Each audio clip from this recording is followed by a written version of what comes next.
Assalamualaikum warahmatullahi wabarakatuh.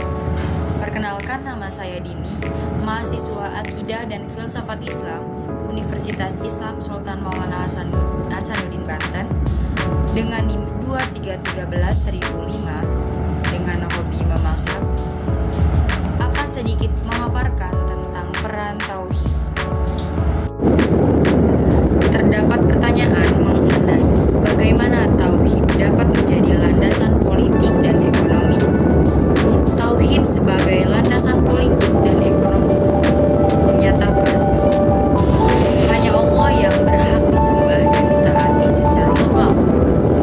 Hal ini menciptakan kesadaran bahwa kekuasaan serta kekayaan adalah suatu amanah, bukan alat penindasan. Contoh hal yang terjadi pada masa sejarah yaitu pada masa Khalifah Umar bin Khattab. Di masa Khalifah Umar bin Khattab, Islam mengalami ekspansi yang pesat dan penting dalam sejarahnya. Dengan kebijaksanaan dan kepemimpinan yang kuat, Umar bin Khattab berhasil menaklukkan wilayah-wilayah penting seperti Mesopotamia dan Persia. Pemerintahannya juga ditandai dengan penerapan sistem administrasi yang efisien dan keadilan sosial yang menjamin hak-hak semua warga. Umar bin Khattab juga dikenal karena menetapkan berbagai reformasi, termasuk pengumpulan Al-Quran dan penyusunan sistem pajak yang adil. Di bawah kepemimpinannya, prinsip-prinsip Islam tentang toleransi dan perlindungan terhadap non-Muslim ditegakkan yang menciptakan masyarakat yang harmonis. Khalifah Umar bin Khattab juga membangun infrastruktur penting seperti masjid, jalan, dan rumah sakit yang mendukung kemajuan masyarakat.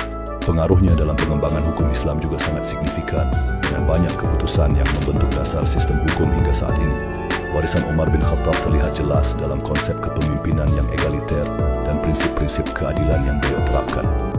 Dan contoh modern pada masa saat ini yaitu Muhammad Nasir menekankan negara tauhid sebagai yang menjamin kebebasan bernegara dan keadilan sosial.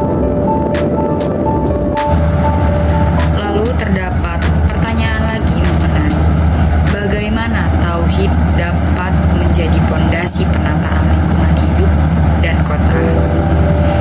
Tauhid sebagai pondasi penataan lingkungan hidup dan kota mengajarkan manusia sebagai khalifah di muka bumi. Hal ini berarti manusia wajib menjaga keseimbangan alam. Hal ini ada pada contoh sejarah, yaitu dalam peradaban Islam seperti kota Madinah pada zaman Nabi.